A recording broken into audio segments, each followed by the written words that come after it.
Halo teman-teman, salam sejahtera Bu Rido. Di sini kelompok kami akan menjelaskan mengenai bucket sort.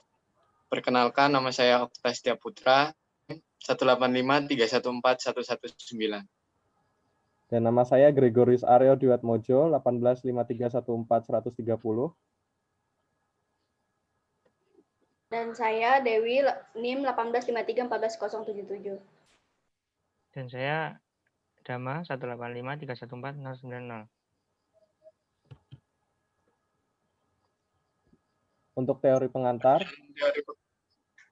bucket sort atau bin sort adalah algoritma pengurutan yang bekerja dengan cara mendistribusikan elemen dari sebuah array ke dalam sejumlah bucket atau keranjang. Setiap keranjang kemudian diurutkan satu persatu, baik menggunakan algoritma pengurutan yang sudah ada, atau dengan menerapkan algoritma pengurutan keranjang secara rekursif. Jenis keranjang dapat diimplementasikan dengan perbandingan dan oleh karena itu juga dapat dianggap sebagai algoritma jenis perbandingan. Kompleksitas komputasi bergantung pada algoritma yang digunakan untuk mengurutkan setiap bucket, jumlah bucket yang akan digunakan, dan apakah input didistribusikan secara seragam. Ilustrasi kemudian akan dijelaskan oleh teman saya Okta. Ini saya akan menjelaskan ilustrasi dari bucket sort. Berikut adalah langkah-langkah kerja yang dilakukan dalam bucket sort. Yang pertama akan disediakan data array acak. Yang kedua akan diinisialisasi jumlah M bucket yang akan digunakan. Yang ketiga, selanjutnya akan membagi n elemen data yang akan ke dalam tentukan range pada. Kemudian, setiap bucket akan diisi oleh data.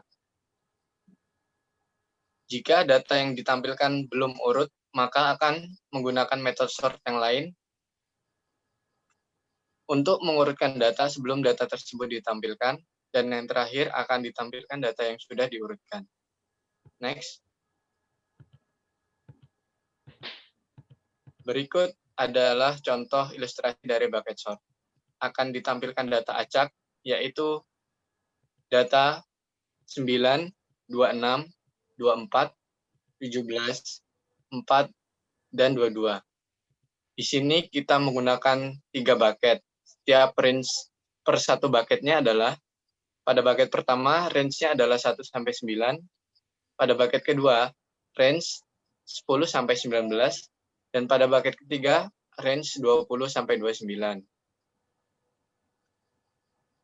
Setiap data acak tersebut akan dimasukkan ke dalam bucket sesuai dengan range bucket tersebut.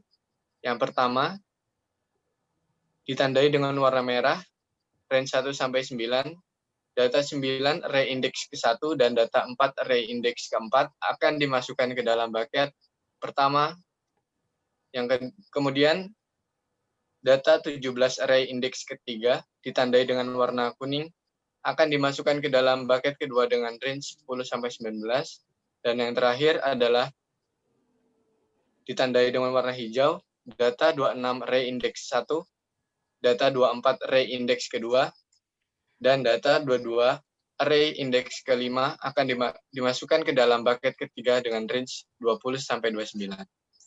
Jika posisi array belum urut, gunakan sort sekuensial untuk mengurutkan angka tersebut.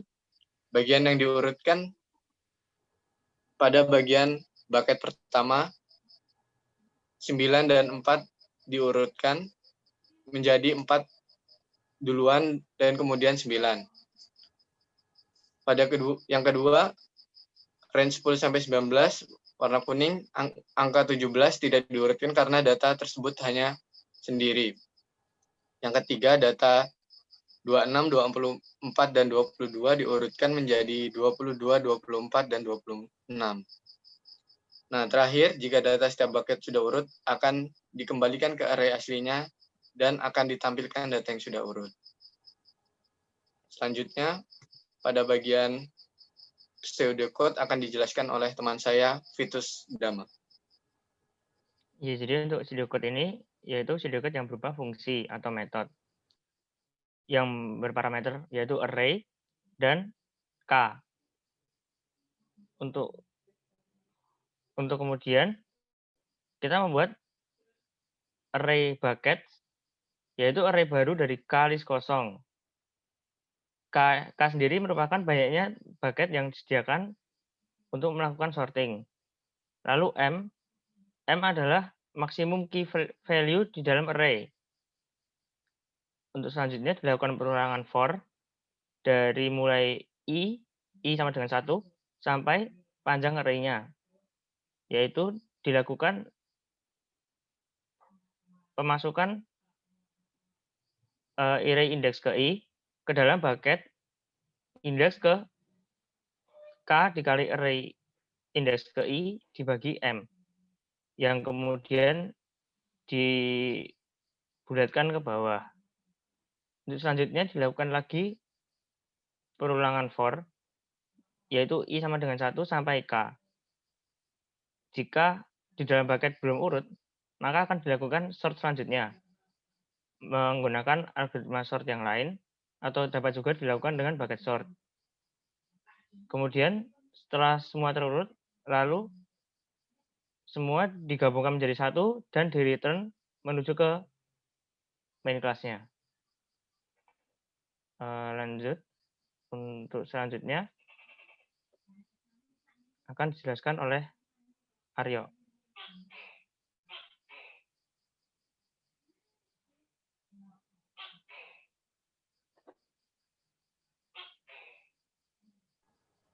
Untuk running time analysis, untuk base case itu sendiri, terdapat N O1 ditambah K O1, di mana NO1 adalah perulangan for untuk menginputkan data array ke dalam masing-masing bucket, dan KO1 adalah for yang digunakan untuk melakukan sorting di per bucketnya masing-masing. Lalu setelah itu menjadi ON plus OK. Lalu kita mencari max dari ON dan OK yang akhirnya akan menghasilkan ON plus K. Untuk worst case itu sendiri, di mana perulangan for pertama adalah NO1 yang digunakan untuk menginputkan array acak ke dalam masing-masing bucket. Lalu K, lalu di dalamnya ada KO1. Di mana di bawahnya menjadi ON plus KOK, lalu ON plus OK kuadrat. Kemudian dicarilah max dari kedua big O tersebut, yang akan mendapatkan maksimalnya adalah OK kuadrat, yang akhirnya dijadikan menjadi ON kuadrat.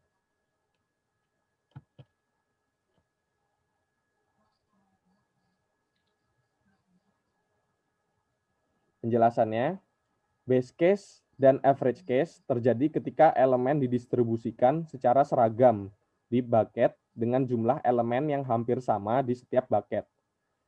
Kompleksitas menjadi lebih baik jika elemen di dalam bucket sudah diurutkan, sehingga kompleksitas waktu dihitung menjadi O, N plus K, di mana N adalah jumlah elemen dan K adalah jumlah bucket. Bucket sort bekerja paling buruk atau worst case, yaitu ON kuadrat, ketika semua elemen dialokasikan ke keranjang yang sama. Karena keranjang individu diurutkan menggunakan algoritma lain, misal hanya satu keranjang yang perlu diurutkan, bucket sort juga akan mengambil kompleksitas algoritma pengurutan di dalamnya.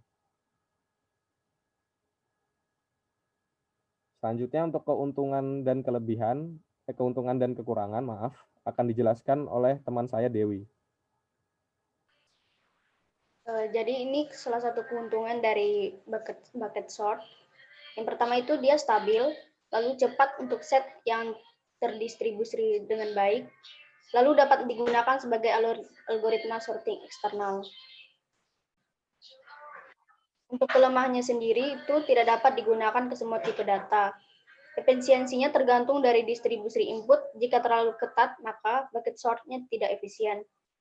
Lalu untuk kelemahan lainnya itu performa bucket sort, tergantung pada banyaknya bucket yang dipilih. Untuk implementasi bisa dijelaskan oleh Dama. Jadi implementasi ini yang pertama itu kita membuat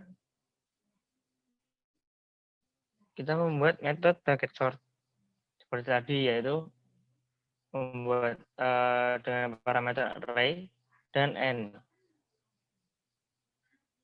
Kemudian untuk jika n-nya kurang dari sama dengan 0, maka langsung di return karena tidak ada bucket.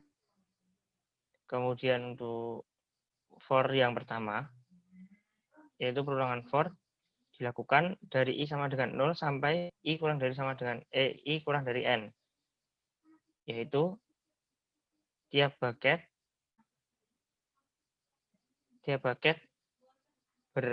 dengan indeks i membuat sebuah vektor baru yang bertipe data float. Karena tipe data yang kita gunakan saat ini i sama dengan 0 hingga i kurang dari n, maka untuk indeks, float index sama dengan array indeks ke i kali n. Kemudian masukkan value dari array indeks ke i ke dalam bucket dengan indeks yang sudah dihitung pada baris 32. Lalu untuk for yang selanjutnya, itu karena yang di dalam bucket belum tersorting, maka dilakukan lagi perulangan for untuk mensorting tiap bucket. Lalu untuk for yang selanjutnya, yaitu i sama dengan 0 hingga n, lakukan for berulang, yaitu untuk memasukkan yang sudah disorting tadi ke dalam sebuah array untuk kemudian di return. Untuk mainnya sendiri yaitu array bertipe data float, yaitu dengan data 0,1, 0,9, 0,11, 0,99, 0,21, dan 0,6. Lalu n merupakan panjang dari array tersebut. Dan panggil metode bucket sort tadi dengan parameter array yang sudah kita buat dan n. Kemudian setelah selesai, maka tampilkan array yang sudah disorting. Kemudian menunjukkan output seperti pada slide selanjutnya. Nah, yaitu output yang sudah tersorting seperti ini. Jadi dari yang awalnya tidak tersorting yaitu 0,1, 0,9, 0,11, 0,99, 0,21, dan 0,6.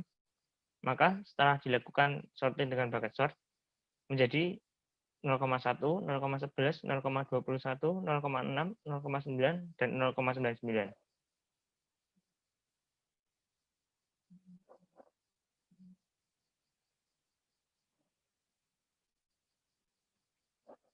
Sekian penjelasan bucket sort dari kelompok kami. Terima kasih.